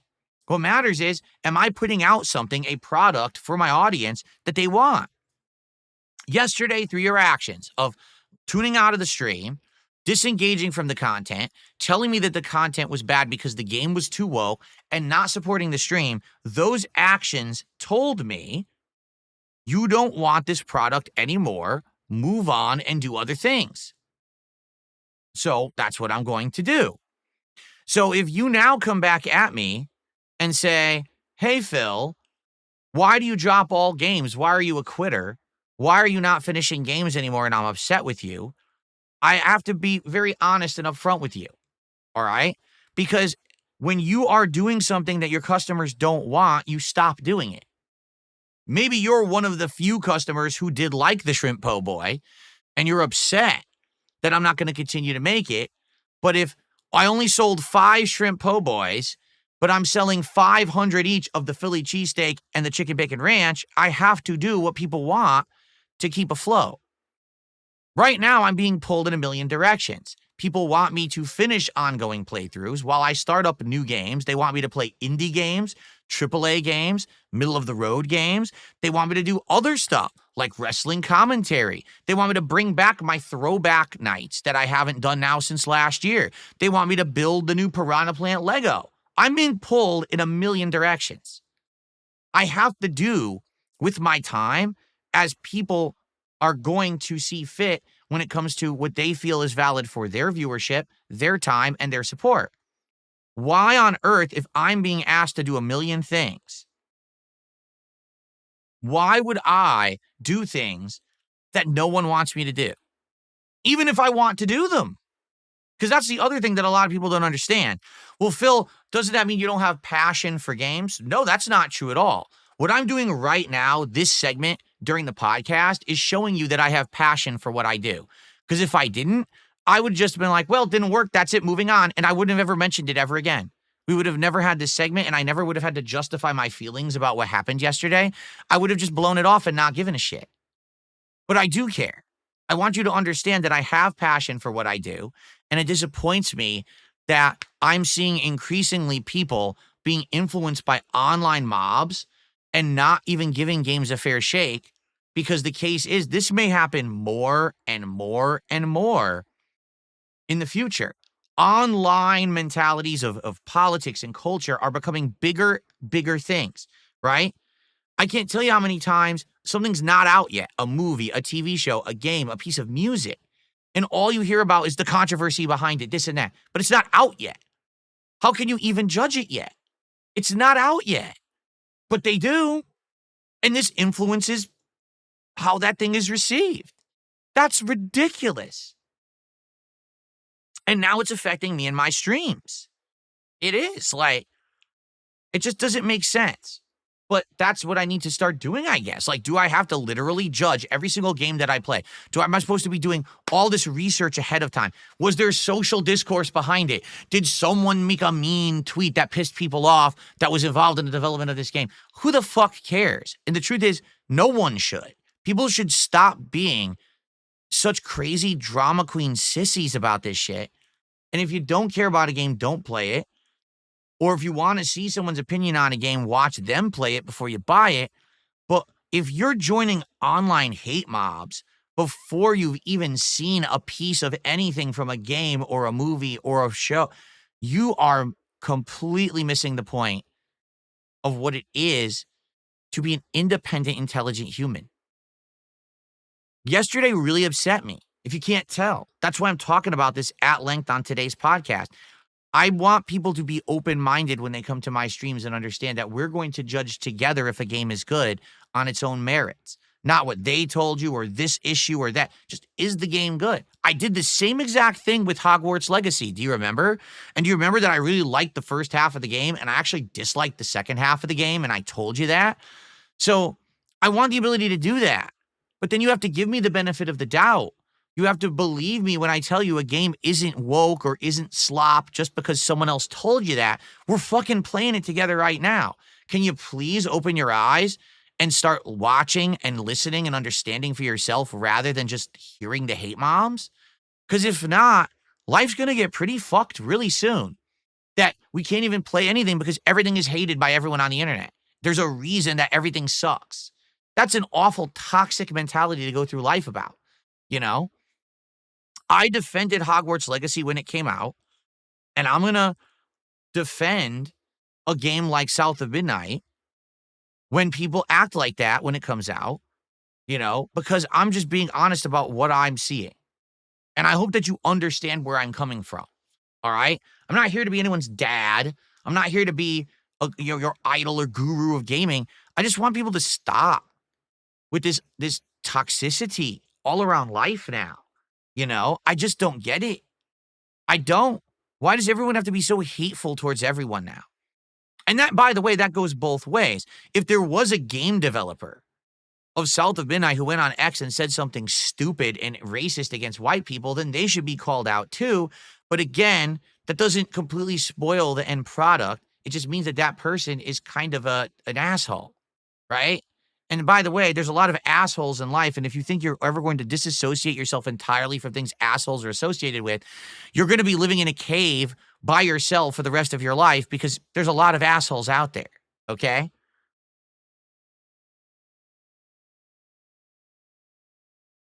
But yeah, I don't even know what to do moving forward when it comes to these kind of games now. So just because a game has some kind of a social thing going on online or an issue, I guess I just got to skip it. Just stay the fuck away from it. Because God forbid that I play it, everyone will just complain one way or the other, and I can't win. Even if I like the game, right? I'm not allowed to, I guess, right? How dare Phil like or dislike something that doesn't agree with the online hate mob? I don't know what to say, and it's disappointing. It is. For people to actually say, well, Phil, it's not you, it's the game. So we're actually going to tune out, and we're going to come back later when you're not playing that particular game that we all have an online hate boner against. What the fuck? It didn't used to be like that. I used to be able to play whatever. Even if it was a game you liked, you hated, or somewhere in between, people wanted to see Darkside Phil play to get the true, honest opinion on. Now it's just like, people just don't want to tune in at all. Like people even said, right? Even how people said, I'm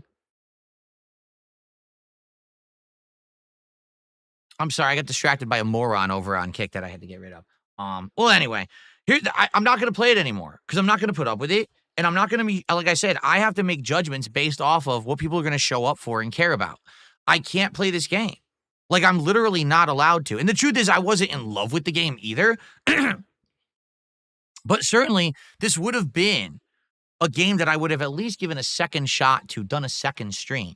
But if the first stream is a miserable failure, right? Less than 200 viewers, everyone complaining they don't like the game, and me getting like $10 out of it, I'm not going to play it anymore. I'm going to do other things. And I hope you understand. I have to do the right thing.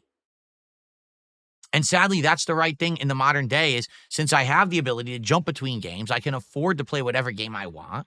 I'm not limited to only one platform anymore. I can only buy a console game. I can only get a game when I have the money for it this week. That's not the case anymore, right? So I have to do the right things, and I have to play the stuff that people are going to be here for, okay? Fair enough? I hope that makes sense. If you disagree, well, I don't know what else I could do to change it besides say, well, then you should have been here for the stream. You should have been here. I can't dedicate 10 streams to a game that everyone is hating on. It just doesn't work. I have to adjust on the fly. I do have to be more flexible when it comes to these things moving forward. And this is something very different than the old DSP who would play every game to completion because he couldn't afford to buy games. Now, we're going to be doing these adjustments based on how stuff goes. So understand that. If there's a game that you particularly like, show up, engage with it, and support it. If there's a game you don't like, I get it, skip it. But then don't complain after the fact that you don't like the fact that I'm continuously playing a game or not playing a game. It really is a back and forth thing, you know? So there you have it. Listen, trust me. There's tons of games I would have loved to play that I didn't play, like Metaphor and stuff like that. I just couldn't get my audience to enjoy it. On the flip side, we just had a marvelous playthrough of Suikoden 1, where it was supported very well and people were here engaging and loving the playthrough every time we played it. So it's not even like a particular kind of game. It just seems that certain games have that audience and support and others don't. Okay? So, yeah. If anything, the only thing I can end this with, because then we got to do shout outs and end the show. Please try to have more of an open mind and do yourself a favor. Don't do me a favor. All right? Do yourself a favor. Think for yourself. Don't just jump on online mobs and hate mentalities. There's very good reasons why you might look at South of Midnight and be like, this game is not good and it's not for me. But none of the things that I was seeing said in my chat actually were truthful. And the fact that people tuned out from that playthrough because of lies, because of drama, because of online rabble-rousing bullshit, that pisses me off. Because it's just going to be a matter of time when you end up getting a game that actually is really good. I mean, maybe that's not South of Midnight, but what if the next big game, again, gets caught up in all this drama bullshit? Now we can't just play it. Now I got to pussyfoot around it. Now we got to deal with this. Can we stop and just think instead of act? All this emotion. Everyone's so, my emotions. Oh, I got so offended by emotions. Oh. Calm the fuck down. Take a step back. Relax for once in life. Just think of it this way. If really the most insensitive thing, like the thing that's really pissing you off today is because a video game is woke and has Sweet Baby Ink in it, maybe you should actually look at your life and be like, I'm blessed to know that the thing that affects me negatively the most today is that. Because your life could be way worse. You could have a debilitating disease. You could be poor or unemployed. You could be dying and starving, right? You could be in the middle of a war zone where there's a civil war going on and everything around you is getting shot down and blown the fuck up. But if your most concerning issue is that Sweet Baby Inc. was involved with South of Midnight and that one of the game developers made a negative, insensitive tweet, then maybe you should try to get stuff in perspective for yourself. You know what I'm saying? And if someone else happens to like the game, maybe you should let them, instead of just crapping on their parade and telling them how wrong they are for liking a woke game. God fucking forbid that someone have an independent thought in their brains.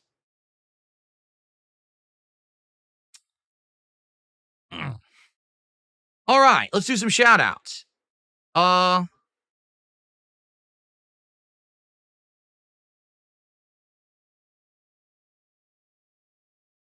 I got a $5 super chat from a troll, literally saying that I should just operate my business with absolutely no goals and no trying to raise any funds or be profitable because I had a really good birthday. All right. Sounds great. That sounds amazing because, again, like any other business, when you have a really good day of business, you make sure that you don't ever have to do good business ever again. That one good day you had is so good, you could just, from then on, not worry about anything, right? That's how it works. When that sandwich shop had the really good day of selling the Philly cheesesteak and the chicken bacon ranch, for the rest of the week, they said, fuck it. We don't have to do anything. We're not even going to, we'll just have the doors open. People come in, fuck you. We're not even going to serve you. We don't need money. Fuck off. We had a good day on Sunday. You're just a genius. Anyway, it's Simply Eddie did a $2 super chat. He says, wait, does this mean you won't try out Expedition 33? No, Expedition 33, again, I'm not paying attention to online hate mobs and shit. From what I've seen, it's a combination of Final Fantasy X with Lost Odyssey. It looks good. I'm again, God forbid there's online drama with that game. I haven't heard about it yet, but if there is, this is going to be another situation where I play it and I'm loving it, but everyone tells me that game's woke. Why are you playing it? Or on the flip side, that game is, ultra conservative. Why are you playing it? Right? It's another Hogwarts Legacy situation. I just don't want to have these situations. I'm tired of them. I just want to play games. You understand? I just want to play games. And I can't. I'm not allowed to anymore, I guess. I have to play this online bullshit game with sissies, and I'm tired of it. And yes, in truth, I'm hungry, which is why I keep making food analogies. That's why I want to eat Little Caesars today. Let's see. Someone took me $2 that says that I'm woke. If you think I'm woke, you may actually be like mentally handicapped. You must have had to ignore everything that I've said over the years about everything. I am like so not of that mentality at all, right? But the thing is, I'm also not ultra conservative or anything. I just don't put up with this bullshit. Any of these people with their nonsensical pushing to the left or pushing to the right, self-serving grifting mentalities, you know? You're out of your mind if you actually think that. Maybe you're just stupid. Okay.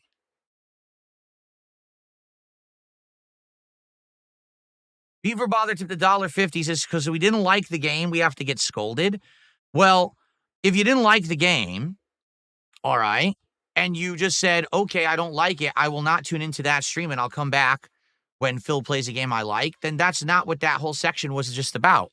But if you were someone who came by the stream yesterday and literally screamed in my chat for 2.5 hours, this game is woke and it sucks, and literally said, we're not going to support this stream because we don't like this game, not because we don't like Phil, but it's because we don't like this game because it's woke, that's who I was just screaming at, and yes, you deserve it. In fact, you should get much worse.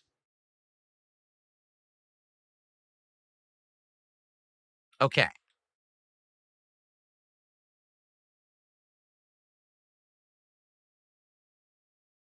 All right, folks. Well, that's what I've got for today. It's hot in here. The sun is out. It's beating on my office wall. It's getting really warm in here. So I might have to like pump everything up, like the fans and everything. I was actually saying this to my wife this morning. I said, it's still very cool. It's spring, and the house in general is very cool, but this office a few days has been warming up. I might have to put the air conditioner in soon, which I don't want to do, but I think I'm gonna have to. But the good news about that is I have an air purifier now, and with the new a curtain situation, it's probably going to isolate the cool air and make it very cool in here, and I won't need it as much, but I'm hot, man. I'm just sitting here. I'm sweating. Sucks. I want to sweat when I play games. Stupid. All right, guys. So the new headset's charging. We'll be demoing that tonight. Tune into the Black Ops 6 stream later tonight, 6:45 to 7 p.m. Pacific time, to see how that works. I'll let you know. And thanks for enjoying and partaking in the Level 1 podcast, especially for those of you who already early supported. I very much appreciate that. Again, today, let's hit this goal. Let's hit it. But again, we got to hit it by around 3:30-ish so I can order the food for 4. So we got about 2 to 2.5 hours to hit the goal. Let's get it going. Let's end the show, get set up, start playing Atom Fall again. Let's get this silly antidote that we were looking for last time and couldn't find. And let's make some major progress. And let's eat some greasy pizza. And let's have a good stream without people screaming about wokeness. How about that?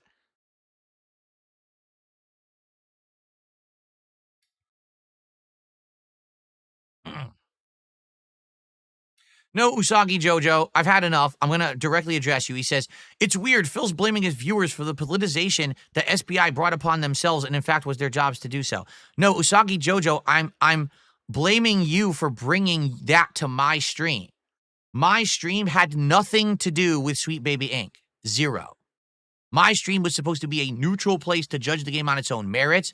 You're the kind of person that brought the Sweet Baby Inc. drama to my stream, not me. I wasn't involved in it. You were, and you brought your baggage to my neutral stream, and that's why it's unfair. If you have an issue with Sweet Baby Inc., go bitch at Sweet Baby Inc. and leave it the fuck off of my content.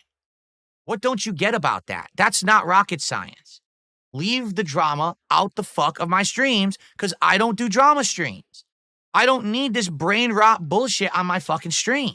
I just want to play a fucking video game, and if you don't get that, you're in the wrong spot. Thank you, Lance Catamaran, who gifted a sub this morning. That is the first gifted sub of the day.